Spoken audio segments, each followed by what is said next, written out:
Là, c'est bon. On m'entend? Super. Bonjour. Alors, on va parler un petit peu de hardware maintenant. Euh, ouais, vas-y. Bon, comme ça. Ok. Je sais pas si vous vous souvenez à quoi fait référence ce mème. Ça fait référence à un article qui est paru en octobre 2018, donc octobre de cette année, par Bloomberg, qui, soi-disant, avait détecté, pendant ses investigations, un implant sur des cartes mères Supermicro. Euh, alors du coup, ça commençait comme une super histoire. Ça allait un peu relancer euh, l'investigation hardware et l'histoire des implants un peu, qui avait été un peu oubliée depuis quelques années. Et finalement, ça a été un gros fail. Les mecs se sont complètement vautrés. Il y a peut-être une part de vrai dans ce qu'ils ont dit, mais beaucoup de personnes qui ont démenti. Donc déjà les premiers concernés, Apple, Amazon et les autorités américaines. Tous les gens qui avaient des cartes mères Super Micro se sont mis à chercher un peu. Personne n'a trouvé quoi que ce soit. Et si on regarde un petit peu la carte là, on voit déjà qu'il y a une puce BMC qui est utilisée pour faire un peu du management hardware, même quand les serveurs sont éteints. Si vous êtes intéressé par ce truc-là, faut aller voir la conf qui est la Zero Night. C'est plutôt intéressant, je l'ai mis en lien dans mes slides à la fin.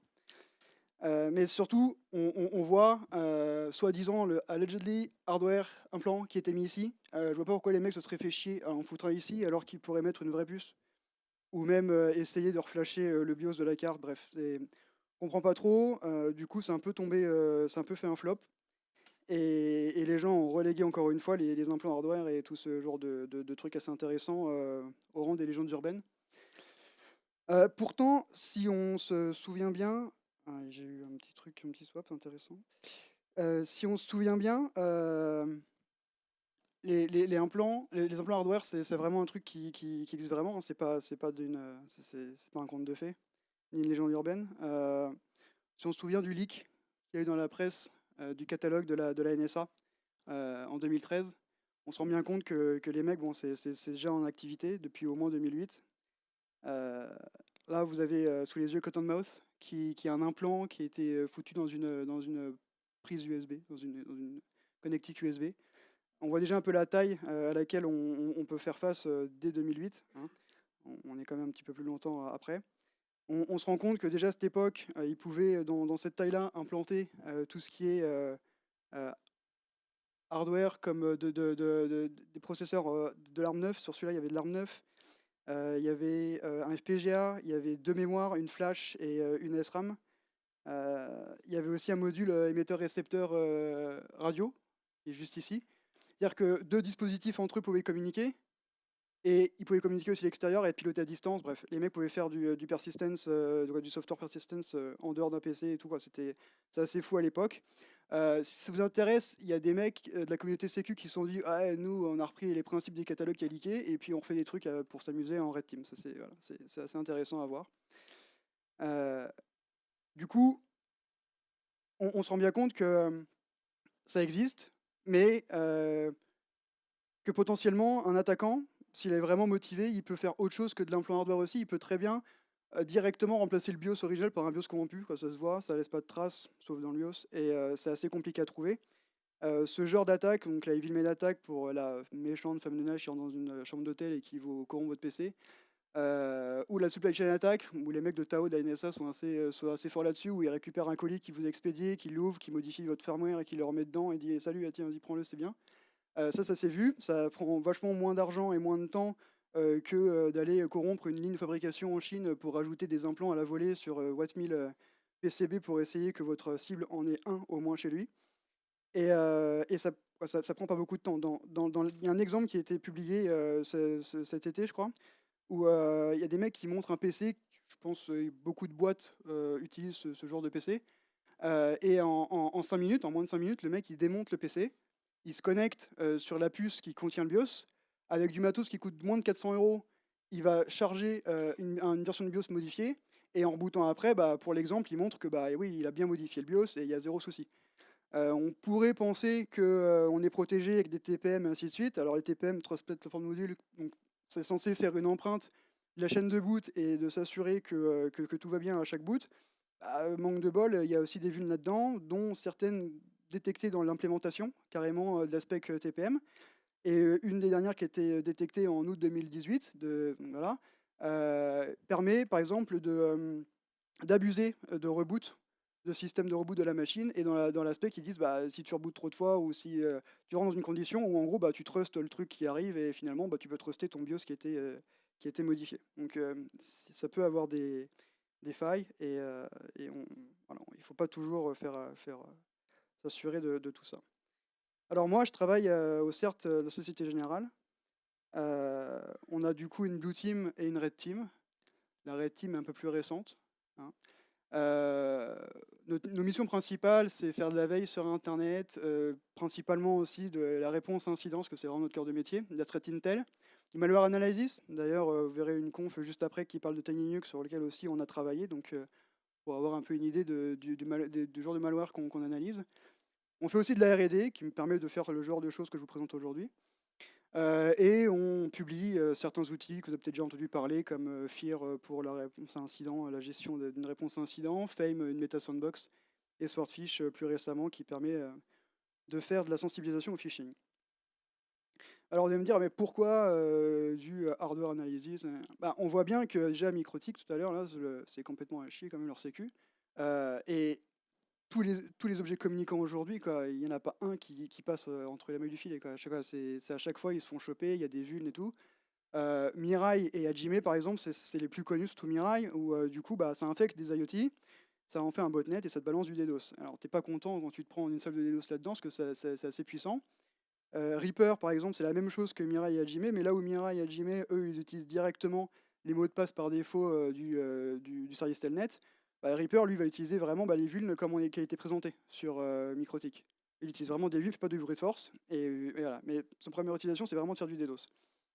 Satori, bon, lui, on l'a vu passer, mais c'est vraiment pour faire du crypto mining. Alors, du crypto mining sur des IoT, le mec, il n'est pas sorti des ronces, donc du coup, ça, je pense que c'est en perte de vitesse. Celui qui est vraiment plus chiant, c'est VPN Filter. VPN Filter, lui, son code, il est modulaire.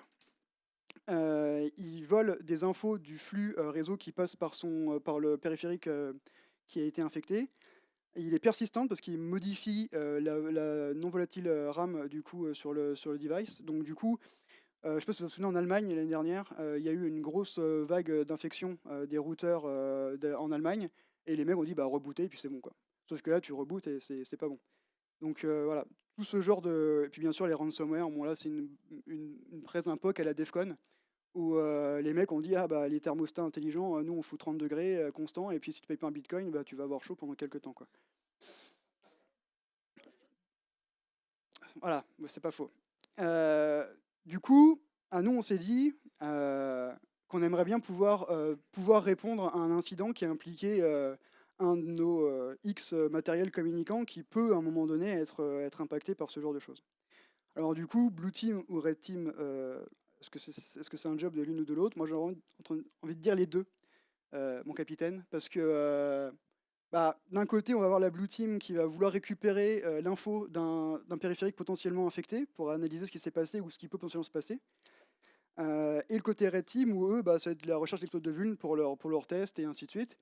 Sur ce genre d'action, les deux se parlent parce que c'est vraiment un autre level de faire du red teaming en partant sur du hardware. Et aujourd'hui, on préfère plutôt faire du travail en commun pour essayer de se faire voilà, par un truc comme ça.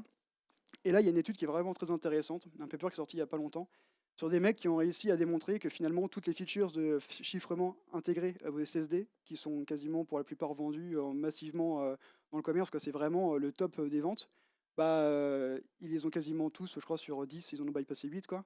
Ils ont réussi à récupérer des fois même la donnée sans avoir à connaître le mot de passe. Et ce qu'il faut savoir, c'est que BitLocker, quand ils voient un SSD qui dit hey, j'ai des super features de chiffrement, il dit ah, ok, bah tiens, occupe-toi du chiffrement. Voilà. Donc côté Red Team, c'est intéressant pour mettre en perspective des potentielles attaques sur nos PC de pro. Et niveau Blue Team, bah, le jour où nous, on a un PC ou un disque dur analysé pour whatever raison, on n'a pas accès au code, bah, peut-être qu'un jour, on utilisera ce genre de technique pour accéder au code, pour accéder au contenu. Du coup, qu'est-ce qu'il faut s'attendre quand on se lance un peu dans l'investigation hardware? Alors, beaucoup de littérature, si on n'aime pas lire, c'est compliqué. On va se palucher de la data sheet, et ça, c'est pas très sympa, c'est pas beau, mais c'est très utile. Tout ce qui est manuel d'architecture, les studies, comme je vous en ai parlé là, les forums hardware, alors attention, à valider toujours un peu ce qui est dit, parce que les gens, c'est des gens, ils peuvent faire des erreurs, il n'y a pas de souci, mais il faut pas y aller bille en tête. Lui, il a dit que c'était ça comme interface de com, le plug dessus, et blam, le truc il pète, parce que bah, on a inversé la masse, et puis le truc, hein. Euh, il faut mettre les mains dedans, quoi, et démonter les périphériques, les casser aussi, ça arrive. Donc du coup, si un jour vous devez analyser un périphérique, c'est d'avoir sa petite sœur ou son petit frère pour le casser avant, parce que c'est con de casser le truc sur lequel on travaille. Et puis souder, dessouder, se gratter un peu la tête, voilà. Donc, le process basique, ça va être bah, une inspection visuelle extérieure. Après, on va essayer d'ouvrir le périphérique, regarder un peu le PCB, ce qui est foutu dessus. Une fois qu'on identifie une interface de com potentielle, on essaie de se plugger dessus. On essaie d'avoir des interactions avec le device pour essayer potentiellement de dumper les données ou d'avoir des infos pour aller sur une autre puce, et après essayer d'analyser le dump qu'on a fait. Alors aujourd'hui, on va pas trop aborder l'analyse de dump, parce que du coup, on rentre dans une autre problématique. On va déjà juste essayer de dumper un contenu d'une puce, ça serait déjà pas mal. Un truc qui est vachement intéressant pour la première étape, c'est une agence américaine, des fois il y en a qui sont utiles et intéressantes, donc la Federal Communication Commission, où en gros, eux, leur métier c'est de réguler tous les matériels vendus qui ont de la communication radio, filaire et ainsi de suite. Donc du coup, ce qui est intéressant, c'est que les matos qu'on va analyser en général, ils communiquent, donc ils sont compris dans cela. Et sur leur site, si on arrive à trouver un FCC ID, donc on trouve en général au dos, donc là c'est notre victime du jour un peu, c'est un pauvre routeur D-Link qui a rien demandé. On voit le FCC ID, ok. On va sur leur site, et si on rentre les bons codes, si jamais, bon c'est un peu, il faut majuscule, il faut faire attention, il n'y a pas le wildcard et tout, hein, c'est un truc à l'ancienne. Si on tombe sur le device, on va avoir un truc intéressant, c'est les internal photos. Et les internal photos, avant d'ouvrir, nous-mêmes, on peut avoir une info de ce qu'il y a dedans. C'est-à-dire que là, potentiellement, on voit une interface de com. Là, on voit plusieurs puces qui sont intéressantes. On voit aussi surtout le process d'ouverture, où là, apparemment, il n'y aurait que 3 vis. Et du coup, il ne reste plus qu'à trouver ces vis, et il n'y a rien d'autre. Si ça force un peu, bah, faut tirer un peu plus fort, et puis ça passe, quoi. Avant d'ouvrir, juste savoir à quoi on va avoir à faire. Les composants de base, résistance, condensateur, transistor. Ça, c'est vraiment les trucs de base. Je vais pas m'attarder dessus. Il y a des fois, c'est utilisé pour d'autres trucs. Le truc intéressant, c'est le condensateur qui est vachement utilisé pour réduire le bruit de certains alimes qui peuvent des fois être de pas de très bonne qualité. Les mémoires, qu'est-ce qu'on va avoir à faire quand on va ouvrir le matos? Donc, on va avoir la volatile memory où vous éteignez le PC, il n'y a plus rien dedans. La plus connue, bah, c'est la dynamic RAM, celle qu'on a dans notre PC. Elle est aussi appelée la mémoire qui est toujours en train d'oublier quelque chose, parce que vu que c'est fait à base de condensateur et de transistor, bah, le condensateur, courbe décharge de décharge, ça descend. Et avant qu'elle soit effacée, bah, il faut qu'on a un cycle de refresh. Et donc voilà. Il y a la non volatile memory, c'est celle qui nous intéresse le plus aujourd'hui, où les données sont persistantes au shutdown de la machine. Et potentiellement où on va avoir du coup notre firmware qui va être stocké dessus. On a le composant packaging aussi qui est important. Donc là, c'est les plus basiques. Après, à chaque fois, il y a des spécificités sur des familles et des sous-familles pour chaque. Les plus connus, ceux qui sont maintenant montés en surface, parce qu'on voit plus beaucoup de traversants. Ceux qui nous intéressaient le plus, c'est celui-là, le SOIC, parce qu'en général, je ne sais pas si vous vous rappelez de l'image qu'on a vue au tout début, c'est sur celui-là, en général, où on trouve les firmware ou les BIOS, par exemple. Du coup, niveau communication, interface, la plus connue et la plus utilisée, c'est l'UART. C'est le premier truc à chercher, parce qu'en général, il est toujours présent sur 9 devices sur 10, il y a une interface UART qui est dispo. Il n'y a pas de règle pour le pin-out. Les mecs font n'importe quoi, et tout le monde s'en fout. Du coup, en général, on en a 4. Okay, on a la masse, VCC, transmission, réception. Mais des fois, il y a juste transmission-réception à la masse. Des fois, il n'y en a que 3, des fois, il n'y en a que 2, des fois, il n'y en a pas. Bref, c'est vraiment le bordel. Il y en a un minimum 2, toujours. Donc, c'est TX-RX. Il n'y a pas de clock, comme on verra sur les autres. Là, c'est vraiment sur le baud rate. Donc, le baud rate, c'est la vitesse de transmission des données. Le truc simple, quand vous arrivez à trouver vos pin-out, vous connectez dessus, vous lancez un baud rate.py, c'est un mec qui a développé ça, c'est plutôt cool. et ça vous calcule le baud rate, et après vous pouvez vous connecter, vous interfacer dessus.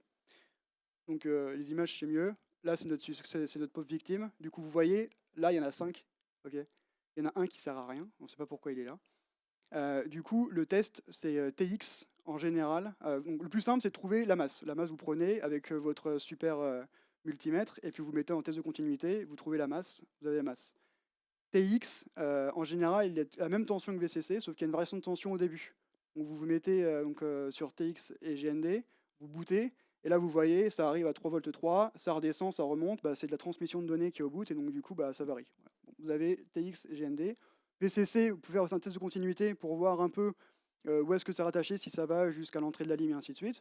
Ou alors, en test de continuité, entre VCC et GND, vous allez avoir un tout petit bip à un moment donné, et après, ça va s'arrêter. Et c'est juste la courbe de charge du condensateur. Tant que c'est très minime, mais ça veut bien dire que le condensateur est là, donc il est juste ici, hop, là-haut. Et il est là par rapport en pare-feu de l'alimentation pour diminuer un peu le bruit. Et du coup, voilà, c'est un tout petit bip et après plus rien. En général, c'est le VCC. Puis après, bah, quand vous le bootez, ça reste à 3 V 3. Et RX, en général, il a la même tension que VCC. Et par élimination, l'autre, il n'y avait rien qui correspondait. Il sortait rien du tout. Par élimination, vous avez votre RX. Du coup, vous connectez dessus. Bon là, je sais pas pourquoi, j'ai pas réussi à retirer la soudure qu'il y avait sur la masse. Du coup, je me suis plugué sur une autre masse. Je me suis connecté. Du coup, je lance mon baud rate, mon détection de baud rate. Il commence avec des valeurs par défaut. Et là, vous voyez que ça va être trop rapide, donc du coup, bah, il y a plein de merde qui arrive. Avec votre touche de keyboard, vous pouvez descendre. C'est déjà préprogrammé. Et là, vous descendez, vous voyez de la donnée intelligible. Et ben boum, vous voyez que c'est le bon baud rate. Et là, vous pouvez après vous connecter vraiment, quoi, vous relancez un boot propre et puis voir ce qui se passe. Au boot, on voit des infos intéressantes. Donc là, il discute avec une flash en SPI. Cette flash qui est juste là. On reconnaît un peu le packaging qu'on a vu. Là, on a la chance d'avoir l'info de la chip dessus, donc on peut regarder sa datasheet. Et on voit aussi des infos intéressantes au niveau du boot. Et puis c'est un truc Raspi. Je sais pas ce que c'est. J'ai pas cherché, j'ai pas voulu me faire peur plus que ça. Du coup, au niveau des communications, en protocole de com, on a le SPI aussi qui est là, comme on l'a vu dans la capture juste avant, donc la chip parlant SPI. C'est introduit par Motorola, c'est utilisé vachement pour discuter entre les processeurs, entre les circuits intégrés.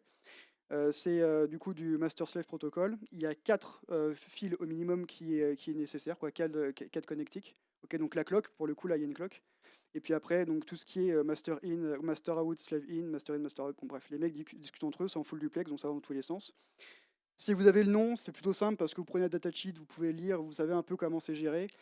Si vous n'avez pas le nom, là c'est un peu plus la merde, et du coup il faut sortir le Logical Analyzer, on va le voir vite fait après si on a le temps, et regarder un peu, faire du reverse plus poussé. Donc on se connecte sur la flash. Moi j'ai pas voulu la dessouder parce que bah, je pouvais faire autrement.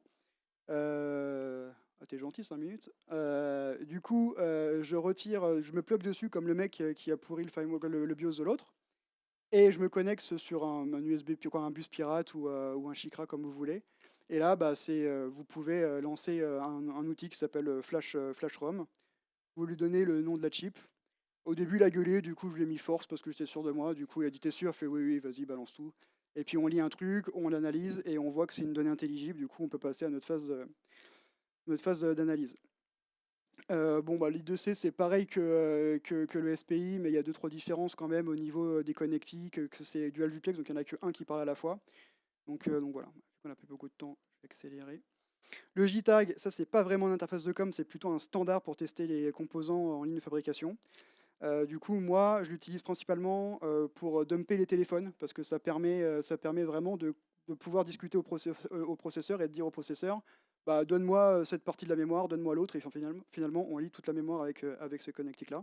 Ce qu'il faut savoir, c'est qu'aujourd'hui, pour un téléphone de 16 Go, quand c'est dispo, c'est 42 heures. Hein. Pas très rapide. Pinout, c'est un peu comme le SPI avec le reset à la fin qui est pas forcément nécessaire. Le stuff, du coup, il y a beaucoup de choses pour s'équiper. Au début, c'est un peu chiant parce qu'on est toujours en train d'acheter quelque chose. Du coup, le minimum, c'est un multimètre, c'est une loupe grossissante, même si elle n'est pas trop de bonne qualité, ça peut quand même utile. Ici, là, c'est quoi ça, c'est 50 euros, il y en a pour 200-300 euros ici de matos. mais c'est du matos nécessaire quand on se lance là-dedans, quoi. Le Logical Analyzer, ça coûte un peu cher, c'est quasiment le truc le plus cher. Bon, là, le stylet, c'est 400 balles, mais c'est vraiment de la bonne cam. Ça vous permet de transmettre, d'avoir les données, de visualiser les données numériques, le signal numérique en vraies données intelligibles. Du coup, voilà, une fois que vous avez la doc de votre chip, vous pouvez essayer de configurer correctement. Une fois que vous êtes plugué dessus, vous pouvez un peu sniffer les échanges qu'il y a. Donc, vous mettez entre l'UART et le SPI et sur une puce du SPI, puis vous allez voir quand vous entrez une commande sur le shell que vous avez en UART, voir comment elle discute avec votre puce SPI, et ça peut donner des infos intéressantes pour la suite, s'il y a besoin d'aller jusque-là.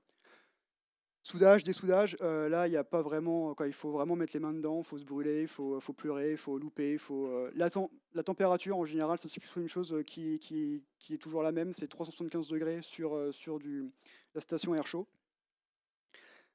Utiliser du flux, c'est un truc un peu visqueux qui vous permet qu'il n'y ait pas de ponte entre la soudure, et c'est vachement utile. Et sinon, pour vraiment les travaux de précision, moi je conseille la pâte à souder de basse température, 140 degrés. Du coup, c'est assez rapide. Vous mettez juste un coup de fer à souder dessus, ça fige, et c'est très intéressant pour travail comme celui qui est là-bas ou celui qui est là, où là vraiment vous n'avez pas envie de prendre vos gros doigts et puis votre gros fer à souder. Donc là, dernier exemple, peut-être que je l'ai évoqué avant de rendre la main, c'est un truc qu'on a fait en interne, ça. Donc on est parti d'une presse qui était la Troopers. Et du coup, on s'est dit que c'était intéressant comme sujet de sensibilisation, parce qu'on sait très bien qu'un user aujourd'hui, si on commence à lui faire ça, il va péter un câble. Et du coup, on a acheté un weed injector. Donc c'est un truc qu'on trouve dans le commerce pour 20 balles, je crois. Avec un petit, là on voit pas trop, c'est un petit hub où on peut connecter deux sources d'alimentation pour en ressortir une pour alimenter à la fois la souris et le weed injector. Et du coup, ça permet de prendre en contrôle à distance de la souris en Wi-Fi, d'injecter du payload, de lancer un peu comme un rubber ducky, mais à distance, et d'exfiltrer les données aussi voilà, via le Wi-Fi. Du coup, si on tombe là-dessus et qu'on veut l'analyser, du coup, là on voit la puce Wi-Fi. En faisant des recherches, on voit que si on saute le capot, il y a un truc ici, on voit pas ici, mais ça s'appelle ESPN. Bon, bref, c'est vraiment un fabricant de puces très connu. Et dans la datasheet, ils disent que il se repose sur une autre puce pour les données les programmes utilisateurs qui vont être exécutés. Donc potentiellement, c'est là-dessus que va être les données des mecs qui nous ont refait un peu. Voilà. Donc du coup, c'est même puce SPI, c'est pareil que l'autre dans le principe. Du coup, on peut se connecter dessus comme tout à l'heure, dumper les données, puis commencer à analyser. Là, c'est pareil, bon, je vous laisserai voir, c'est sur SparkFun, sur des skimmers, gas pump. Les mecs ont fait une super analyse. Ils ont vu que donc c'est des skimmers qui communiquent en Bluetooth. Ils ont vu qu'ils étaient toujours en train de se présenter sous le même nom Bluetooth, qui est toujours le même mot de passe par défaut. Et du coup, ils ont créé une application sur Android. Donc c'est vraiment orienté US, pas vraiment Europe. Et du coup, tu prends ton téléphone, tu le fais en Bluetooth, tu arrives à côté de ta station-service. Et si jamais ils voient un truc qui s'identifie comme potentiellement un dongle Bluetooth utilisé pour ces skimmers, il essaie de se connecter avec. S'il peut se connecter avec, il lui envoie 2-3 infos. Et s'il a un retour d'infos qui considère que c'est un skimmer, vous avez une alerte et on vous enjoint gentiment à éviter d'utiliser cette pompe à essence. Voilà. Pour continuer, pour aller plus loin, il faut pratiquer les CTF. Il y en a quelques-uns que j'ai mis. Je ne sais pas si ce soir il y aura du hardware. Et du coup, vous challengez vous-même, achetez des périphériques pas chers, des trucs chinois, Alibaba, c'est la mine d'or pour ça, quoi. Et mettez les mains dedans, cassez les trucs, reversez, documentez-vous, mettez des posts sur Internet qu'on échange, parce que on n'en voit pas beaucoup encore échanger là-dessus, et pourtant c'est intéressant. Et ayez pas peur d'avoir des fails, c'est comme ça qu'on avance. Si vous avez des questions.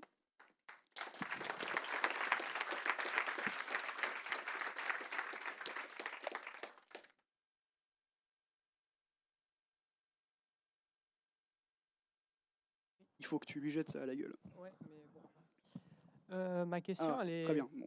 Après, tu l'enverras là-bas. Ok.